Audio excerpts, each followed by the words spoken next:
Programme में कहते हैं खुशामदीद। एक जानिब मुल्क की मुआशी सूरत हाल सबके सामने है, दूसरी जानिब पाकिस्तान तहरीक इंसाफ की गवर्नेंस के हवाले से अपोजिशन सवालात उठाई देती है और दोनों जानिब से जो कौमी असम्बली के अंदर बहस होती है वो भी सबके सामने है। अवाम महंगाई से अलग परेशान है और दूसरा PTI के अंदर जो अंदरूनी इख्तलाफात बढ़ते जा रहे हैं अब वो भी हर कोई डिस्कस कर रहा है। इसी हवाले से आज हम इन तमाम तर मौज़ूआत पर हम बात करेंगे।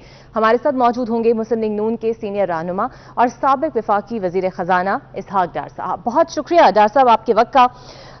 PTI की अंदरूनी इख्तलाफात की डार साहब अगर हम बात करें तो फवाद चौधरी का वो इंटरव्यू आपने सुना होगा जिसमें उन्होंने खुलकर इशारा किया कि जहांगीर तरीन और असद उमर ने एक दूसरे को सियासी तौर पर किस तरह हार जीत का निशाना बनाया और मुख्तलिफ हरबे आजमाए। आप समझते हैं कि तहरीक इंसाफ की हुकूमत जो है वो इसीलिए डिलीवर नहीं कर पा रही कि इनके अंदर बहुत इख्तलाफात हैं?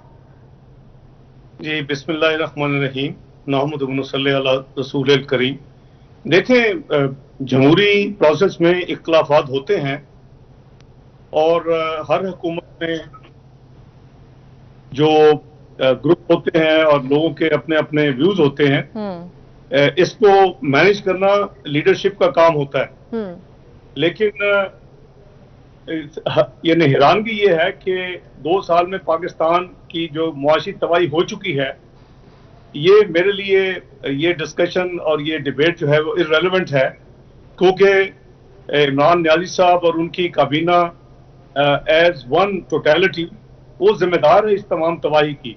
पाकिस्तान में जो मईशत PTI को मिली वो शायद ही किसी हुकूमत को पिछले 73 साल में इतनी अच्छी मईशत मिली।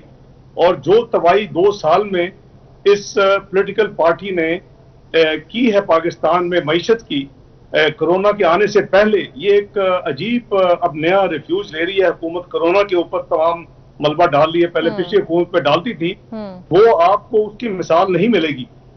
यानी 68-60 साल के बाद पाकिस्तान में जो GDP जो तरक्की की शरह नमू है वो मनफी हो रही है। और आप देखें कि जो आमदनी और जो अखराजात हैं उसको बैलेंस करना ही हुकूमत का सबसे इम्पोर्टेंट जो फर्ज होता है वो होता है। और हमने करीबन अपना 5% के करीब फिस्कल डेफिसिट बजट खजाना छोड़ा, जो कि ये करीबन दुगना कर चुके हैं। ये 9.1% इस साल में इन्होंने खुद अनाउंस किया है, लेकिन ये 9.5% पे जाएगा जब नंबर रिवाइज होंगे। अगले साल में ये कह रहे हैं हम 7% करेंगे, ये बिल्कुल नहीं कर सकेंगे, ये 10% पे जाएगा। I think enough is enough. इस हुकूमत ने पाकिस्तान की वो तबाही कर चुकी है कि मैं समझता हूँ कि इनके पास कोई जवाब नहीं है कि ये हुकूमत में रहें। या तो ये अपना वतीरा बदलें, अपनी मुआशी पॉलिसीज को चेंज करें। ये इन्होंने आने से पहले जो बड़े बड़े ब्लंको बाला दावे किए थे, उनमें आप मुझे बता दें कि एक भी क्या पूरा हुआ है? 1 करोड़ नौकरियां, 50 लाख घर, IMF में नहीं जाएंगे, मुल्क में वो दरख्त लगाएंगे, तरक्की का जाल बिछा देंगे, दूसरे मुल्कों से लोगों के नौकरी करेंगे। तो ये बड़ी बदकिस्मती है जी। 2 साल काफी होते हैं किसी भी हुकूमत को परखने के लिए। यहाँ तो एवरेज पहले तो 2-2.5 साल किसी की हुकूमत होती थी पिछले 20 साल में, मान सवाए किसी डिक्टेटरशिप की जो एरा होता था। तो ये जो 2 साल की तबाही है, मैं समझता हूँ कि इट्स हाई टाइम इनको खुद ही कौम से माफी मांग के छोड़ देना चाहिए। डार साहब, मुझे ये बताइएगा, जब ये हुकूमत आई, जिस तरह आपने भी जिक्र किया कि बुलंदोबांग दावे वादे अवाम के साथ किए गए, लेकिन जिस बात पर जोर बड़ा खान साहब दिया करते थे अपने जलसे और जुलूसों के अंदर वो ये था कि उनके पास एक कोर टीम है, एक प्लान है पाकिस्तान को बहरान से बाहर निकालने के लिए। उनके पास एक्सपर्टीज है उन लोगों की जो कि मुख्तलिफ जगहों और पोजीशंस पे लेके पाकिस्तान को इस भुंजाल से बाहर निकालेंगे। लेकिन हुआ कुछ उलट कि जब उनकी हुकूमत आई तो मुशीरों और मुआवनीन पर उन्होंने कुछ ज्यादा इन्हिसार किया और जो शिकवा भी फवाद चौधरी करते नजर आए और जो उन्होंने कहा भी कि तरजीह जो दी गई उन्हें शायद अपने ही लोगों पर एतमाद नहीं था, उनकी कैपेबिलिटीज पे। आप समझते हैं कि अवामी नुमाइंदों के बजाय टेक्नोक्रेट से हुकूमत चलाई जा रही है, इसलिए नहीं चल पा रही? देखिए, बात यह जी कि एक तो यह है कि तैयारी इनकी कोई नहीं थी। बुलंदों वाला दावों के साथ तैयारी कोई नहीं थी। वो जो हम कहते थे, सुनते थे 200 लोगों की एक मुआशी टीम है, और इन्होंने करना क्या था, इनके जरा असल जो इन्होंने जो चीजें अचीव करनी थी, अगर वो अचीव कर लेते तो आज हम भी इनको कॉम्प्लीमेंट करते। सबसे पहले इन्होंने कहा था मैं पाकिस्तान की आमदनी को 1 साल में दुगना करूंगा। ये मैं नहीं, ये इमरान नियाज़ी साहब के आपके पास आवाज में क्लिप मौजूद होगा, मीनारे पाकिस्तान के नीचे इन्होंने कहा था कि ये इस PMLN ने तो उनका मतलब था कि 5 साल में दुगना किया है, मैं 1 साल में इसको दुगना करूँ। हमने 1940 से 3842 अरब पे लेके दुगना किया, ये कहते मैं 1 साल में 8000 अरब करूंगा। ये उनकी थी, क्योंकि आमदनी पे सारा बजट आपका होगा, मुल्क की तरक्की और खुशहाली उसी पे नजर आएगी, आपकी जॉब निकलेंगी, आपकी GDP ग्रोथ होगी। दूसरा उन्होंने ये कहा था कि मैं कर्जों की उन्होंने सियासत की, क्योंकि अपोजिशन में वो उन्होंने 4 हल्कों की और 35 फंक्शन की सियासत की। जब हुकूमत में आए तो उन्होंने कहा जी कर्जा करप्शन को मैंने खत्म करना है, मैं 10,000 अरब के जो कर्जे हैं उनमें कमी करूंगा, यानी 24,900 अरब के कर्जे थे, उसको अब छोड़ दें 1 मिनट के लिए। 1900 अरब स्टेट बैंक में मौजूद था जब मुस्लिम लीग नून ने हुकूमत छोड़ी, तो नेट तो 23,000 अरब हुए, चले 24,900 ले लेते हैं। उन्होंने कहा था मैं 10,000 अरब की कमी करूंगा कर्जों में। उन्होंने इस वक्त तक जो 5 साल में मुस्लिम लीग नून ने या पीपल्स पार्टी ने 5 साल में जितने कर्जे लिए, ये 21 महीने में उससे ज्यादा कर्जे ले चुके हैं, और ये इंटरनेशनल अदालतों को ये लिख के दे चुके हैं कि जी हम ये 24,900 का जो फिगर है कर्जों का, इसको बजाय 14,900 जो कमिट किया था कौम से, इन्होंने कहा कि हम पहले कहा था 43,000 अरब पे लेके जाएंगे, अब ये उनको लिख के दे चुके हैं रिसेंटली 47,000 अरब इनकी प्रोजेक्शन है कि लेके जाएंगे। अब मुझे बताएं कि आपकी क्या तैयारी थी, क्योंकि आमदनी आप बढ़ा नहीं सके, अखराजात में आपने 35 होंगी, 2 मेरे अपना मुलाजिम होंगे और ये होगा वो होगा, एक बात पे ये नहीं ठहर सके या डिलीवर कर सके इस कौम को, और 35% इन्होंने करंट एक्सपेंडिचर बढ़ाया है अपने पिछले 2 साल में। और आप अंदाजा करें कि अगर आपकी आमदनी 1% भी ना बढ़े बल्कि नेगेटिव हो पहले साल 23 साल के बाद, और आपकी अखराजात 35 से बढ़े, तो यही होगा जो हमारा हाल है इस वक्त। तो इनकी मैं ये बताएं कि कौन से इन्होंने 200 मईशतदान रखे हुए थे।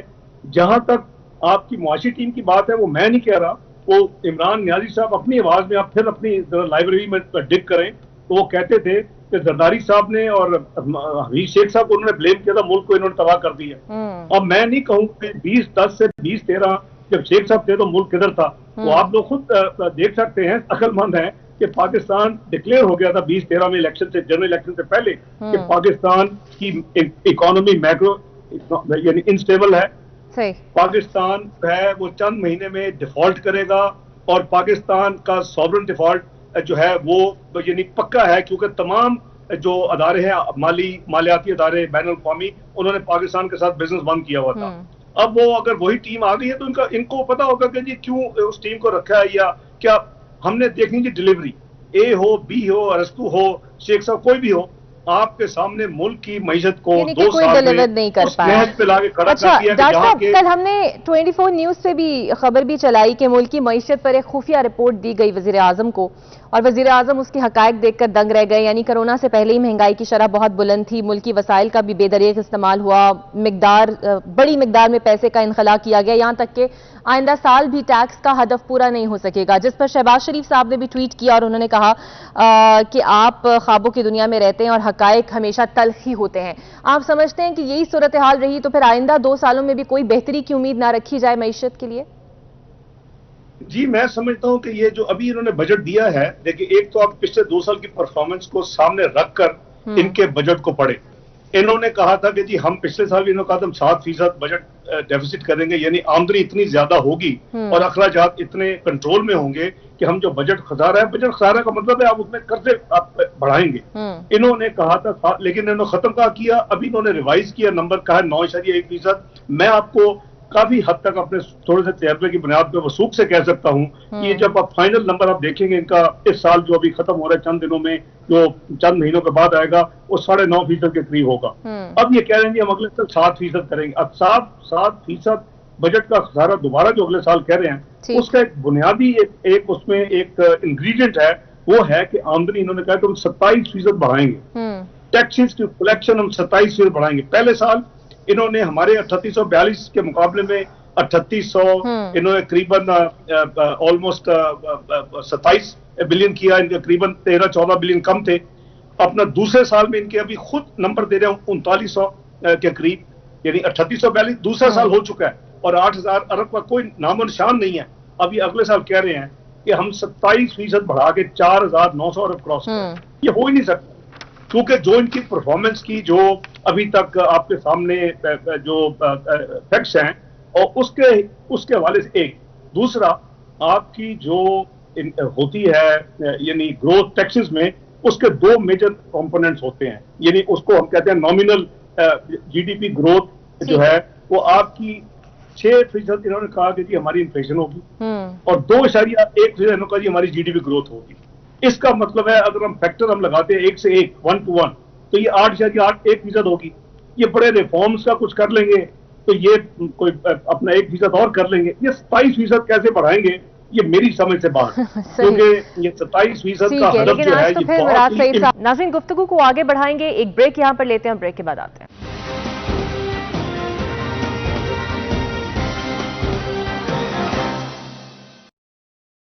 कुछ सियासी अगर मंजरनामे की हम बात कर रहे हैं तो सरदार अख्तर मेंगल हुकूमत से अलहदा हो गए हैं। मौलाना फजल रहमान से भी उन्होंने मुलाकात की है और उन्होंने दावा भी किया कि ऑपोजिशन के कई रहनुमाओं से उनके राब्ते हैं। आपको कोई तब्दीली होती नजर आ रही है? और आप जानते भी हैं कि मौलाना एक वक्त में बड़े मुतहरिक हुए और तहरीक भी चलाई, लेकिन बाद में उन्हें नाकामी हो गई। इस बार क्या आप समझते हैं कि कोई ऐसी मेजर तब्दीली या ब्रेक थ्रू आ सकता है? देखिए, इस वक्त मुल्क के सर्वाइवल, इकोनॉमी के सर्वाइवल का मसला है जी, क्योंकि अगर हम इस वक्त इस मुल्क को, इसकी इकोनॉमी को नहीं संभालेंगे, हम ऑलरेडी कई साल पीछे जा चुके हैं। ये वही मुल्क था जिसकी बेहतरीन ग्रोथ थी साउथ एशिया में, लोएस्ट इंटरेस्ट था, लोएस्ट इन्फ्लेशन थी, बेहतरीन स्टॉक मार्केट थी, नंबर 1 इन साउथ एशिया, स्टेबल करेंसी थी। हम वो तमाम चीजें हमने अब इस 2 साल की इनकी फेल्ड इकोनॉमिक पॉलिसी पर तबाह हो चुकी हैं। अब मैं समझता हूं कि हमारे पास कोई चॉइस ही नहीं है कि इस वक्त कोई मेजर चेंज आए। अच्छा। जो कि ओपन माइंड के साथ रिव्यू करे कि कौन सी गलतियां हुई हैं, इसको वापस 2017 खसूसन जो मियां नवाज शरीफ की डिस्क्वालिफिकेशन से पहले पाकिस्तान जहां खड़ा था, जहां पाकिस्तान को नवीद मिली थी कि Pakistan will be part of G20, हमने दुनिया की 18वीं मईशत बनना था। आज ये हालत है कि जहां ये ले गए 2 साल में, अब जो ग्लोबल रिपोर्ट है वो कहती है पाकिस्तान 54 होगी पाकिस्तान की, हमारा नंबर दुनिया की इकोनॉमीज में 2034 में, 2034 में। तो बात यह है जी कि ये जो कुछ भी हो रहा है, मैं समझता हूं कि अभी it is the high time कि हम जो भी कुछ करना है, क्योंकि इनसे अब मजीद तवक्को करना कि ये को मेरा ख्याल है अपनी कुछ, लेकिन डॉक्टर साहब आज जो आप बात कर रहे हैं, आज साद रफीक साहब ने असेंबली में खिताब के दौरान कहा कि ऐसा ना समझे हुक्मरान कि हमारे पास कोई ऑप्शन नहीं है, ऑप्शन है लेकिन नून लीग और पीपल्स पार्टी तैयार नहीं है। यानी कि तासुर ये है कि दोनों जमातें जो हैं वो किसी भी बड़ी तब्दीली के लिए या फिर ये पूरा बर्डन अपने कांधों पर उठाने के लिए तैयार नहीं है। देखिए, ये बर्डन हमने उस वक्त भी उठाया था 2013 में, जबकि इलेक्शन से पहले ये प्रेडिक्ट हो चुका था कि कम वक्त में जो भी आएगी पार्टी गवर्नेंस में उसको बेपनाह मुश्किलात मिलेंगी, क्योंकि पाकिस्तान का प्रेडिक्टेड था कि जी 6 से 7 महीने डिफॉल्ट करेगा और वो वही हुआ। आपस की बात है कि वही हुआ। आज मैं आपके व्यूअर्स को शेयर कर सकता हूं कि हमने जब लिया तो स्टेट बैंक के पास $6 बिलियन रिजर्व थे, $4.6 बिलियन IMF के वापस करने थे। कोई अदारा हमें नया पैसा नहीं दे रहा था, IMF, world bank, IBRD, IFC, Asian development bank, कोई नया प्रोग्राम, लैंडिंग, कंसेशन फाइनेंस कुछ नहीं आ रहा था।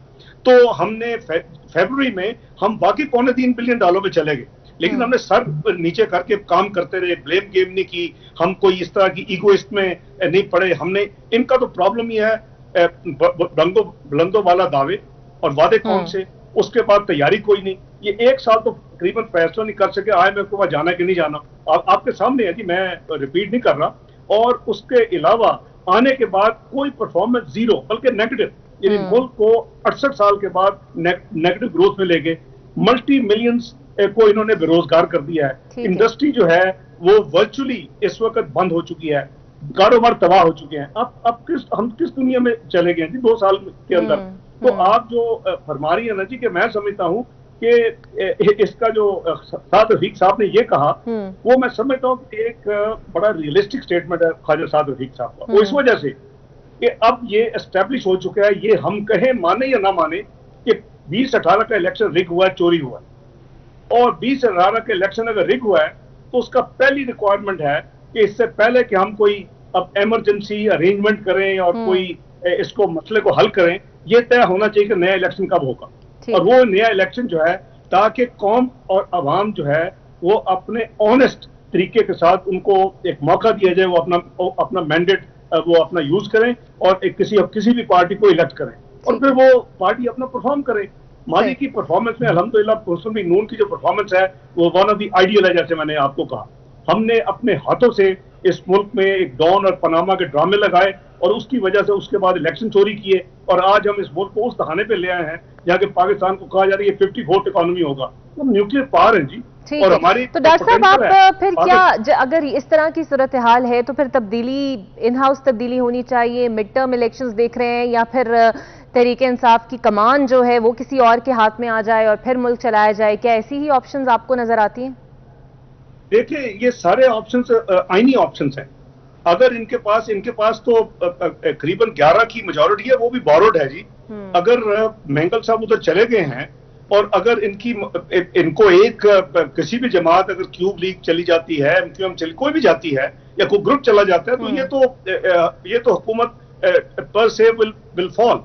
और अब रहा कि वे फॉरवर्ड, जाहिर है कि मुल्क को चलाना है तो मैं समझता हूं कि ये तमाम स्टेक होल्डर्स बैठे, लेकिन इनकी जो ईगो है, इनके जो इनका यानी कह ले के तकब्बुर है, वो अनफॉर्चुनेटली किसी तरफ मुल्क को ले जाने की बजाय वो तबाही ज्यादा से ज्यादा मजीद तबाही के गड्ढे में फेंकता जा रहा है। तो जो ख्वाजा साहब ने कहा, उनका मतलब ये है कि जी पहले, जो मैं समझा हूं कि जी पहले ये फैसला तो होना जी कि अगला इलेक्शन कब होगा। मैं समझता हूँ कि that should be the first point. फैसला करें इलेक्शन कब होगा, उसके बाद सब मिलके इस जो भंवर में हम फंस गए हैं, जाहिर है कि ये जो कोर लोग हैं जो इसके जिम्मेदार हैं वो तो इस नए सेटअप का हिस्सा नहीं हो सकते।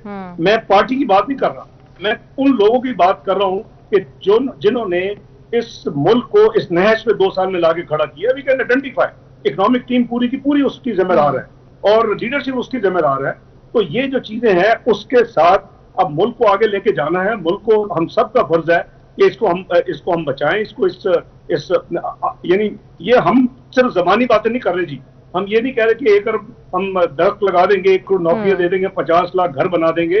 हमने जो कहा था, हम पाकिस्तान को मुआशी तरक्की के राह पे डालेंगे, हमने डाला।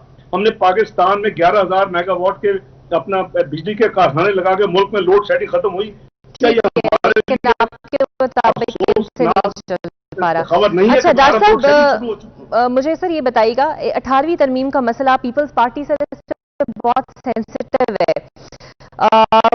इंतहाई सेंसिटिव भी है, और फिर तब्दीली के हवाले से जब बात होती है तो आपके सामने ही है। लेकिन ऐसा लगता है कि तहरीक इंसाफ जो है वो ये तब्दीली 18वीं तरमीम में लाना भी चाहती है। आप समझ रहे हैं कि कुछ और एजेंडा है या वाकई ये सूबों के हवाले से, उनके मफाद के हवाले से ज्यादा कंसर्न है तहरीक इंसाफ? देखिए, असल में मिसअंडरस्टूड है जी। 18वीं तरमीम तो आइन का हिस्सा बन चुकी है। 18वीं तरमीम मौजूद थी। जो 7th NFC अवार्ड है उसको ब्लेम किया जा रहा है कि बहुत ज्यादा पैसे सूबों में चले गए। बहरहाल वो जा रहे हैं, बिल्कुल ठीक है, जाते हैं। जो करीबन सूबों को 40% मिलता था, सूबों को करीबन 48% मिलता है।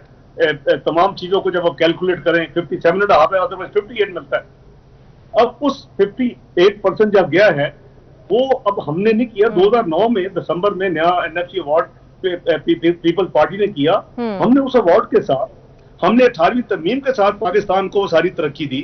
उसमें उसके अंदर कराची की रोशनियां वापस लाए, दहशतगर्दी की जंगें लड़ी, हंड्रेड्स ऑफ बिलियंस खर्च किए, मुल्क में 2500 किलोमीटर की रोड्स, मोटरवेज, हाईवेज बनाए, कोयटा से कराची 72 घंटे का सफर 12 घंटे में बनाया। तो ये सारी चीजें जो है वो हमने इन तमाम कंस्टेंट्स के बावजूद की हैं। तो कभी आप कहते हैं पिछली गवर्नमेंट में मलबा डालते हैं, कभी आप कोरोना पे अब एक ऐड हो गया फीचर, कोरोना की वजह से 3000 अरब हमारे डूब गए हैं। कभी आप कहते हैं जी कि हमने पिछली हुकूमत के 5000 कर्जे वापस किए। ओ भाई, अगर 5000 कर्जे वापस किए तो कर्जों में कमी हो जाती, 24,900 या 19,900 रह जाते, मैं आपको मुबारक देता। भाई आपने अगर 10,000 का इजाफा किया है 21 महीने में, तो इसका मतलब आपने 15,000 अरब लिए हैं, 5,000 पुराने वापस किए, 10,000 अपना खर्च कर लिए हैं। तो ये तो कोई परफॉर्मेंस नहीं है। तो बात यह कि 18वीं तरमीम को वैसे ब्लेम किया जाता है जी। अच्छा, कुछ चीजें हैं, देखिए आइन में, कानून में हमेशा इंप्रूवमेंट की वक्त के साथ गुंजाइश होती है।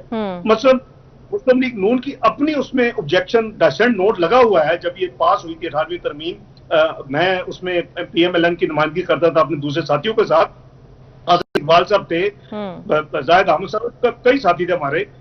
वो उसमें हमने जो कुछ भी ये किया, वो हमने 18वीं तरमीम और 7th एनएफसी के बावजूद मुल्क में तरक्की का एक जाल बिछाया और मुल्क को अल्हम्दुलिल्लाह उस नहज पे ले गए मियां नवाज शरीफ साहब की क़यादत में, जहां के दुनिया ने कहा कि ये अब 18वीं दुनिया की मईशत बन जाएगी चंद सालों के बाद। आज हमें वो तमाम जो है वो यानी अचीवमेंट्स वो रोल बैक हो चुकी हैं और आज हमारी करेंसी तो आप समझते हैं कि इसके लिए कोई बुनियादी खास जरूरत नहीं है, इसको अगर ना छेड़ा जाए तो काम वैसे भी चल ही रहा है और चलता भी रहा है जी?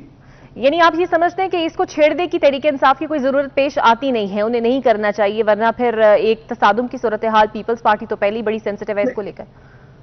नहीं, मैं समझता हूं जी कि अगर 18वीं तरमीम की बात ना करें, क्योंकि 18वीं तरमीम जो है वो हो चुकी है, वो आइन का हिस्सा है आज, और 18वीं तरमीम को बहुत मिसअंडरस्टूड किया हुआ लोगों ने। 18वीं तरमीम क्यों आई थी? इसलिए आई थी कि 1973 के आइन के बाद जो मार्शल लॉ पाकिस्तान में आइन दो, उन्होंने उसका हुलिया बिगाड़ दिया और जो आइन था वो ना पार्लिमानी निजाम हुकूमत के लिए था ना सदारती निजाम के लिए था, उसको बिल्कुल अडल्ट्रेट कर दिया गया, उसकी शक्ल बिगाड़ दी गई।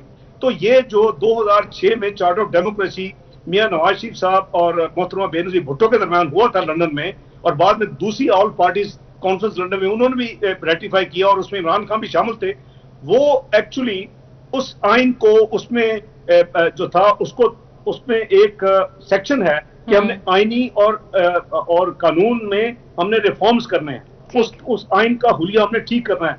करीबन 40% आइन की क्लॉजेज टेम्पर हो चुकी थी जो कि 18वीं तरमीम के जरिए उनको ठीक किया गया। तो मैं समझता हूँ वो अच्छा काम है। अगर उसमें को मजीद बेहतरी लानी है किसी चीज को, जैसे मैंने कहा कि एजुकेशन में हमारा टेस्ट नोट था कि जी एजुकेशन का सिलेबस पूरे मुल्क में एक होना चाहिए, अगर ऐसी चीज होती है तो मुस्लिम लीग नून जो उसको सपोर्ट करेगी। लेकिन ये 18वीं तरमीम की एक रट लगानी, जैसे कोरोना की रट है या जैसे पिछली हुकूमतों की रट है, ये जायज नहीं है और इसकी कोई जरूरत नहीं है इस तरह की बात करने की। बाकी आइन में और कानून में हमेशा इंप्रूवमेंट्स की गुंजाइश होती है। अगर कोई वैलिड कोई लाएंगे उसमें मुस्लिम लीग नून की क़यादत जो है वो देखेगी और अपना फैसला करेगी। ठीक है डॉक्टर साहब, एक और बड़ा अहम नुक्ता जो अक्सर उठाया भी जाता है, खुद वजीर आजम जब कराची गए उन्होंने भी इस हवाले से बात की, फवाद चौधरी अक्सर करते हैं, वो है सूबों के दरमियान वसाइल की मुनसिफाना तकसीम के हवाले से। वो कहते हैं कि वफाक और सूबों का इख्तलाफ का जो हतमी फैसला है वो सुप्रीम कोर्ट की जिम्मेदारी है, उन्हें आगे बढ़कर इस पर फैसला कर देना चाहिए। ये तो बड़ी गैर आईनी तजवीज़ है जी, क्योंकि एनएफसी अवार्ड जो है वो भी उसका पूरा मैकेनिज्म उसमें है, हमारे आइन में है जी, कि कैसे जो वसाइल की तकसीम वफाक और सूबों के दरमियान होगी वो कैसे होगी। एक नंबर 2 ये है कि अगर आइन में कोई तरमीम होती है तो वो पॉलिटिकल पार्टीज और पार्लियामेंट करती है, उसमें चाहे हम हुकूमत में हो या ना हो वो हमारी जिम्मेदारी है। अगर एनएफसी अवार्ड जो है वो आपकी वफाकी और सूबाई हुकूमतों की जिम्मेदारी है, और वो 7th एनएफसी अवार्ड हुआ था वो पीपल्स पार्टी वफाक में थी और बाकी सूबाई हुकूमतों के साथ मिलके उसमें उन्होंने 7th अवार्ड दिया। ये उसमें कोई यानी दो राय नहीं है कि एक बहुत बड़ी शिफ्ट हुई, यानी 7th एनएफसी अवार्ड के जरिए, जैसे मैंने आपको अर्ज किया कि उससे पहले जो भी वसाइल इकट्ठे होते थे एफबीआर के टैक्सेस के, वो और ये ड्यूटीज के सारे जो वसाइल हैं उसमें सबसे पहले वफाक जो है 5% अपनी कलेक्शन चार्जेस इकट्ठे ले लेता था, जो बाकी बचते थे उसमें से 57.75 वफाक लेता था, 42.25 जो है सूबे लेते थे। अब उस छठा एनएफसी अवार्ड ये था जो मुल्क में बहुत साल चला, और जो 7वां एनएफसी अवार्ड था वो हमने दिया हुआ था। जो 7वां एनएफसी अवार्ड हुआ उसमें एक मेजर शिफ्ट आई, पीपल्स पार्टी मानती कि जी हम 5% सिर्फ 1% लेंगे कलेक्शन चार्जेस, ओके। उसके बाद 57.5% अब सूबों को जाएगा और 42.5% वफाक को आएगा। अब ये अब यहाँ ये बात सही है, लेकिन मैं फिर वो रिपीट कर रहा हूँ, इसी 7th एनएफसी के बावजूद हमने भी जो गालबन 1100-1200 बिलियन जो सूबों को जाता, अगर पुराना अवार्ड होता 6th, जो 7th अवार्ड हुआ तो उसकी वजह से 2100 अरब सूबों को जा रहा था आखिरी साल में। करीबन 15,000 अरब इकट्ठे हुए 5 साल में, वसाइल जो बांटे गए वफाक में सूबों में। अगर पुराना एनएफसी अवार्ड होता सूबों को 3,000 अरब कम मिलता, 3,000 अरब कम मिलता, तो मुस्लिम लीग नून की हुकूमत जो है वो फिर 9,500 कर्जे ना लेती, 6,500 कर्जे लेती। मैं मिसाल दे रहा हूँ आपको। तो वो अब वफाक में इनकी हुकूमत है, 3 सूबों में इनकी हुकूमत है, सिंध के साथ ये बात करने के लिए जब तैयार नहीं होंगे, जब जाएंगे विजिट करेंगे कराची और फिर वजीर आला को इग्नोर करेंगे और उसको इनवाइट नहीं करेंगे, तो फिर कौन सी कॉपरेशन होगी? हमारी भी हुकूमत थी, हमारे भी इख्तिलाफात पीपल्स पार्टी से थे और सबको मालूम था, लेकिन उनका जो एक आईनी हक है, उनकी जो आईनी रिस्पेक्ट है, जो उनको इन्वॉल्व करना है, जो उनके सूबे के हवाले से था, मियां नवाज शरीफ हमेशा उनको अपने साथ रखते थे। तो बात यह जी कि ये अब इनकी जिम्मेदारी है, क्योंकि हम ये समझते हैं कि ये 3 सूबों में और वफाकी हुकूमत है, एक सूबा इन्होंने डील करना है, तो एनएफसी में सोल्यूशन निकाले जा सकते हैं अगर इस हवाले से कोई सोल्यूशन निकालना हो। ठीक है, लेकिन उसके लिए साथ बैठना जरूरी है। असल में ये कोई इशू नहीं है, इशू इसलिए बना है कि पाकिस्तान के जो वसाइल, जो एफबीआर के टैक्सेस जो 20% सिंपल एवरेज सालाना इंक्रीज हुए, 5 साल में डबल हुए, 20% सालाना हुए, वो पहले साल -1%, जो कि 23 साल के बाद मनफी हुआ, यानी टैक्स रेवेन्यू कलेक्शन पिछले साल से, और इस साल में भी करीबन 1% का इजाफा। तो ये असल इशू ये है, और अखराजात में कंट्रोल नहीं हो सका। तो अब वो जाहिर है कि जब आमदनी से बहुत ज्यादा अखराजात ज्यादा हैं, कर्जे लेने पड़ रहे हैं, तमाम वादे जो है, इसलिए इशू आपको लगता है छेड़ा जा रहा है, मुल्क बहरानों में शामिल हो गया। अब ये एक्सक्यूजेस ढूंढ रहे हैं। ठीक है, एक मरतबा फिर से ख्वाजा आसिफ भी अब नैब के रडार पर आ गए हैं। शहबाज शरीफ साहब पहले ही मौजूद हैं, इस पर भी जरा हम बात करेंगे एक ब्रेक के बाद। Welcome back. इसहाक डार साहब हमारे साथ मौजूद हैं। इसहाक डार साहब, ये सूरत हाल जो चल रही है नैब की, नैब ने ख्वाजा आसिफ को एक मरतबा फिर से तलब किया। शहबाज शरीफ साहब पहले ही नैब के रडार पे हैं और मुमकिना तौर पर उनकी गिरफ्तारी हो सकता है, दोबारा से हो जाए। अगर ऐसा होता है तो फिर मुस्लिम लीग नून की क़यादत के लिए मरियम नवाज साहिबा आगे आएंगी, या फिर खामोशी से देखा जाएगा कि हालात किस तरफ जा रहे हैं, उस पॉलिसी पर रहा जाएगा? देखिए, एक तो यह है कि हमारे मुल्क में अकाउंटेबिलिटी बिल्कुल अक्रॉस द बोर्ड नहीं हो रही। ये पॉलिटिकल परसिक्यूशन है, ये पॉलिटिकल विक्टिमाइजेशन है, सियासी इंतकाम है। और अब मैं नहीं कह रहा, आपके जो ऑनेस्ट ऑफिसर्स थे, आपने पढ़ा होगा कि बशीर मेमन साहब जब DGFI थे तो उनको क्या इमरान नियाज़ी साहब कह रहे थे कि जी फलां को आप पकड़े, ये करे वो करे। उन्होंने कहा जी मैं अगर यानी रीजंस होगी तो पकड़ूंगा। उनको तो आपको पता है ना, पहले OST बनाया गया फिर निकाला गया। तो बात यह है कि नैब भी, जो कि एक्चुअली हुकूमत का उससे लेना देना कुछ नहीं होना चाहिए। नैब का जो कानून था, उसका एक बुनियादी जो एक प्रिंसिपल है, असूल है, वो ये है कि वो सदर के नीचे होगा और उसमें हुकूमत का कोई अमल दखल नहीं होगा। ये तो टोटल नैब को कंट्रोल किया हुआ है इन्होंने। ARUA बनाया हुआ है, asset recovery unit, total fraud है। सिर्फ पॉलिटिकल ओपोनेंट्स के खिलाफ इस्तेमाल हो रहा है नैब और इसका कानून, और ये ड्रैकोनियन कानून है। और झूठ यानी कैरेक्टर असैसिनेशन होती है, आगे टेलीविजन पे बैठ जाते हैं, प्रेस कॉन्फ्रेंस करते हैं। मैं अपनी मिसाल देता हूँ, यानी एक फ्रॉड हुआ मेरे साथ कि जी 20 साल मैंने टैक्स रिटर्न नहीं थी, मैंने कभी 20 दिन डिले नहीं की। अब मैं किधर जाऊं, किसको पूछूं? क्या वो मैं तो अल्टीमेटली जब इंसाफ होता नजर आएगा तो मैं इंशाल्लाह ये एस्टेब्लिश करूंगा कि JIT ने भी झूठ बोला, नैब उसकी पार्टनर थी, और ये कहीं से उनको ये एक ब्रीफ मिला हुआ था कि आप लिख रहे हैं, बाद में देखा जाएगा। फिर 10 साल 15 साल के बाद जब इसहाक डार अपने आप को वो साबित करेगा, मेरे पास रिटर्न भी है, कॉपी भी है, सब कुछ है। तो इस मुल्क में ये जो ड्रामा एहतसाब है ना जी, इसको बंद होना चाहिए। वो चाहे अपना मुस्लिम लीग नून के खिलाफ किसी के खिलाफ हो, चाहे वो पीपल्स पार्टी के किसी लीडर के खिलाफ हो, या इवन PTI के किसी रुकन या लीडर के खिलाफ हो। ये हमें दुनिया में अकाउंटेबिलिटी होती है, जब तक वो एक फाइनल हतमी पॉइंट पे नहीं पहुंचती तो उसकी खबर नहीं होती। तो अगर डॉक्टर साहब गिरफ्तारी अगर शहबाज साहब की भी हो जाती है तो फिर who will lead PMLN? Sorry, अगर शहबाज साहब की भी गिरफ्तारी हो जाती है, जिस तरह हालात बनते नजर आ रहे हैं, तो फिर कौन लीड करेगा नून लीग को? नहीं जी, वो एक अपना कंसल्टेटिव प्रोसेस होता है। वो अपना PML के कायद मियां नवाज शरीफ और जो लीडरशिप है वो फैसला करेगी। लेकिन आगे भी आपको पता कि इतना लंबा उन्होंने मियां शहबाज शरीफ को अरेस्ट रखा, तो पार्टी के मामला चलते रहेगी। ऐसी कोई वैक्यूम नहीं आता कि अगर कोई किसी पार्टी के लीडर को गिरफ्तार कर लिया तो पार्टी चलेगी नहीं या मामला तय चलेंगे नहीं। हम अपनी जो कौमी फर्ज है उसको अदा करेंगे। ये इतने घबराए हुए लोग हैं कि ये मसलन मुझे पैमरा का बैन जो है क्यों है, वाई? ये तो आईनी खिलाफ वर्जी है, ये मेरा बुनियादी हक है। लेकिन पाकिस्तान में किसी चैनल को इजाजत नहीं है, किसी अखबार को इजाजत नहीं है कि वो मेरा इंटरव्यू ले, या क्योंकि मैं इनको शीशा दिखाता हूँ। मैं इनके झूठ को एक्सपोज करता हूँ, मैं इनकी निकम्मापन जो इन्होंने मुल्क का मीशत को तबाह किया मैं उसको दिखाता हूँ। अब ये न्याजी साहब बर्दाश्त नहीं कर सकते क्योंकि वो बहुत ज्यादा उनका तकब्बुर और उनका वो एक इगोइस्टिक है। तो बात ये थी कि इस तरह नहीं चलते, मुल्क नहीं चलते। इनकी ये तीसरी है गलती जो आप कह रही हैं। पहले अपना बुलंदो बाला दावे, झूठे वादे कौन से, दूसरा कोई तैयारी नहीं और कुछ परफॉर्मेंस नहीं, जीरो परफॉर्मेंस। और तीसरा जो वर्स्ट चीज है कि जी एक ही काम कर रहे हैं कि जी ऑपोजिशन के साथ, वो हिटलर की पॉलिसी है ना जी कि इतना झूठ बोलो कि लोग सच समझे और इतनी ऑपोजिशन को दीवार के साथ लगाओ कि वो मुल्क की मामलात पे बोल ही ना सके और कुछ दिखा ना सके शीशा। तो बात ये जी कि इस तरह मुल्क नहीं चलते और इस तरह निजाम नहीं चलता। इनको या तो एक सी चेंज, एक बहुत बड़ी तब्दीली लानी होगी जो कि नहीं ला सकते। 2 साल में अगर नहीं को ला सका तो अब भी नहीं। अब ये तो दुरुस्त है कि अवाम की जिंदगी से बड़ी मुतासिर हुई है। एक बहुत ही अहम सवाल है डॉक्टर साहब, अक्सर पंजाब में चूंकि PMLN ने बड़ा डेवलपमेंट का काम भी किया और पंजाब उनके पास भी रहा हुकूमत के लिहाज से भी, ऑरेंज और मेट्रो के हवाले से तहरीक इंसाफ की हुकूमत और पंजाब गवर्नमेंट कहती है कि ये बजट के ऊपर बोझ हैं, ये एक सफेद हाथी हैं।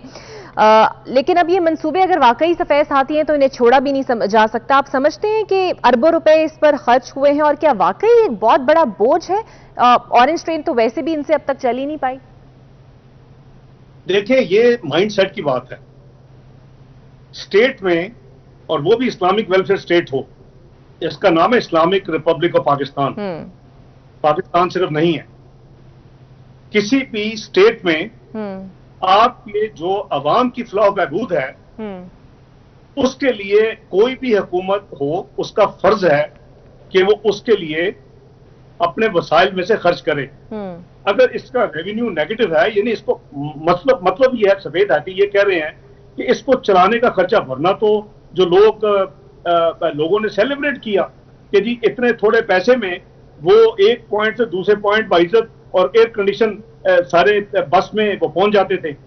तो ये सारी दुनिया में जो आपका ट्रांसपोर्टेशन का निजाम है वो नॉर्मली जो है वो डेफिसिट पे चलता है, यानी आपके कौम का जो बजट होता है उसको सब्सिडाइज करता है। अब इन्होंने उसके किराए भी बहुत ज्यादा बढ़ा दिए हैं। तो ये वो करोड़ों लोग जो गरीब हैं, जो अपनी गाड़ी अफोर्ड नहीं कर सकते, जो पेट्रोल अफोर्ड नहीं कर सकते, जो टैक्सी अफोर्ड नहीं कर सकते, जो रिक्शा अफोर्ड नहीं कर सकते, आप उन करोड़ों लोगों को आप चाहते हैं कि वो या तो उनको सबको गाड़ियां ले दे फिर हुकूमत। ये क्या पागलों वाली बात है। ये सारी दुनिया में, आप दूसरे मुल्कों में आपने विजिट किया होगा, आप यूके देख लें, कोई भी मुल्क देख लें, आप अपना US देख लें, यूरोप ममालिक सोशलिस्ट कंट्रीज को देख लें, ये जो ट्रांसपोर्टेशन है ये आपने आम शहरियों के लिए अगर सब्सिडाइज करने की जरूरत है तो होनी चाहिए। तो ये जो बात है ना कि अब चूंकि प्रॉब्लम असल ये है कि जितनी कीमत में मुस्लिम लीग नून ने जो अपना मेट्रो बस बनाई, जिसको जंगला बस कहते थे, फिर इन्होंने क्यों अपनी शुरू की पेशावर में, इनको क्या जरूरत पड़ी? और यहाँ जो कॉस्ट थी वो अगर 30 बिलियन से कम थी, 30 अरब से, तो वहां 100 अरब खर्च होने को है, अभी कोई शक्ल नहीं नजर, खंडरात बने हुए हैं। तो ये अपने जो नाकामियां हैं वो यानी उसको एक किस्म का ये चूंकि वो बन नहीं रही, अब ये कह रहे हैं जी ये तो इसको ये बोझ है, ये तो सफेद हाथी है। ओ भाईजान, करोड़ों लोग उसमें सफर करते हैं, गरीब लोग हैं जो अफोर्ड नहीं कर सकते, उन्होंने मजदूरी पे जाना है, उन्होंने स्टेट होनी चाहिए, तो इसके लिए आवाम के लिए मंसूबे वाकई होने चाहिए, इस पे कोई बड़ा बोझ नहीं है। अच्छा ये बताइएगा डॉक्टर साहब, आपको नहीं लगता कि हुकूमत का सबसे बड़ा मसला जो है वो गवर्नेंस है? अगर अदालत ने जी, अगर आपकी इजाजत में एक मिसाल और दे जी डॉक्टर साहब, PMLN ने, मियां नवाज शरीफ ने अपने पहले टेन्योर्स में, हमने अल्हम्दुलिल्लाह लाहौर टू इस्लामाबाद मोटरवे बनाई, हमने इस्लामाबाद टू पेशावर बनाई। हमारा एक अनफिनिश एजेंडा था कि पूरे मुल्क को मोटरवे से कनेक्ट करना है, क्योंकि ये ना सिर्फ आपकी एक ऑल्टरनेट मोटरवे है, बल्कि ये इमरजेंसी में, जंग के हालत जंग में ये आपका दूसरा रनवे बन जाता है आपकी डिफेंस फोर्सेस के लिए। अब हमने लाहौर से कराची बनानी थी। अब लाहौर से कराची जो मोटरवे है वो BOT पे यानी बनने का प्लान था, लेकिन इसमें मुल्तान सक्कर एक ऐसा एक सेगमेंट है, मुल्तान से सक्कर, जिसमें ट्रैफिक इतनी कम है प्रोजेक्शंस के हिसाब से, अब माजी की, मौजूदा और फ्यूचर की प्रोजेक्शन, कि ये कभी वायबल नहीं होगी। तो इसका ये मतलब है कि लाहौर से कराची मोटरवे तो बना दें पूरे मुल्क में, लेकिन मुल्तान से सक्कर मोटरवे ना बनाए। तो मुस्लिम लीग नून की हुकूमत ने उस बाकी बीओटी में सेक्शन बने, ये जो सेक्शन है इसको यानी हुकूमत ने बनाया, $2.9 अरब के साथ इसको हुकूमत ने फाइनेंस किया।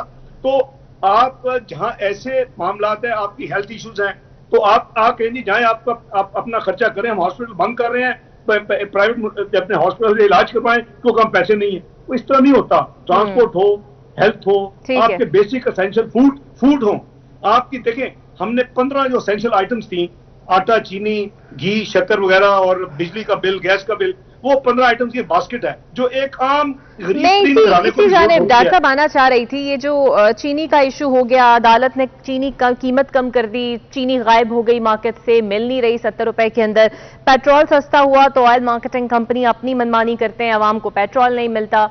कीमतें कम हो जाना इशू नहीं है, लेकिन उन कीमतें कम हो जाने के बाद अगर वो चीजें अब आपको मिल नहीं रही, वो सर्विसेज डिलीवर नहीं हो पा रही, तो फिर इसको समझा जाए कि हुकूमत की नाअहली है जो आड़े आ रही है। जी, पहले तो मैं अपना पहले इजाजत दे उसको कंप्लीट कर लूं। मैं अर्ज कर रहा था उस 15 आइटम्स की जो हमने ना सिर्फ उसको बहुत स्ट्रिक्टली मॉनिटर किया, ये स्टेट और गवर्नमेंट की जिम्मेदारी है कि आप वेलफेयर ऑफ कॉमन मैन को आप मद्देनजर रखें। हमने उसमें ना सिर्फ एवरेज है, किसी में थोड़ी ज्यादती होगी, किसी में कमी होगी। 15 आइटम्स का जो बास्केट था उसमें हमने 4% कमी की अपने 5 साल में, यानी दिस इज अनयूजुअल। इन्होंने अपने 21 महीने में उसमें 46% इजाफा कर चुके हैं। ये वो है कि जो मोस्ट एसेंशियल आइटम्स हैं, आटा, चीनी, चावल, मूंग की दाल, बिजली का बिल, गैस का बिल, इस तरह की चीजें। अब आपका जो सवाल है जो आप फरमा रही हैं, ये तो स्कैम है जी, ये तो फ्रॉड है। क्योंकि पहले तो आप उसको इस तरह एनालाइज कर लें कि अब हमने भी एक्सपोर्ट की इजाजत दी। एक्सपोर्ट की इजाजत कब देते हैं? जब मुल्क में जो प्रोडक्शन है, पैदावार है, वो आपके मुल्क की जरूरत से ज्यादा है। वो जाहिर है को रखी तो नहीं जा सकती, वरना बैंकों पे कर्जे वो जो है मिले वो नहीं देंगी, गन्ने के काश्तकार को पैसे नहीं देंगी, यही होता था।